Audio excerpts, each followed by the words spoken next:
Facts about reverse. Reverse గురించి కొన్ని facts అయితే తెలుసుకుందాం గైస్. నెంబర్ 1, ప్రపంచంలోనే అతి పెద్ద రివర్ వచ్చేసి సౌత్ ఆఫ్రికాలో ఉంది గైస్. సౌత్ ఆఫ్రికాలో ఈ రివర్ పేరు వచ్చేసి నైల్ రివర్ గైస్. ఈ నైల్ రివర్ 6650 కిలోమీటర్స్ పొడవు ఉంటుంది గైస్.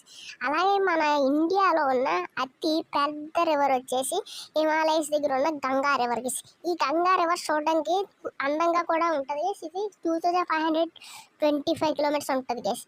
అలాగే ప్రపంచంలోనే అతి చిన్న రివర్ ఇదైతే చాలా చిన్నది గైస్. యుఎస్ఏలో ఉంటుంది, అమెరికాలో ఉంటుంది. ఈ రివర్ పేరు వచ్చి రోయ్ రివర్, ఆర్ఓఈ రివర్ అని కూడా అంటారు. 201 ఫీట్స్ మాత్రమే ఉంటుంది. అలాగే మన ఇండియాలో అతి చిన్న రివర్ వచ్చేసి రాజస్థాన్లో ఉంది గైస్. రాజస్థాన్లో ఈ రివర్ చాలా ఫేమస్ గైస్. ఈ రివర్ వచ్చేసి అరవల్లి ప్లాట్యూస్ దగ్గర ఉన్న అరవరి రివర్ గైస్. ఈ రివర్ కేవలం 45 కిలోమీటర్స్ ఉంటుంది గైస్. థ్యాంక్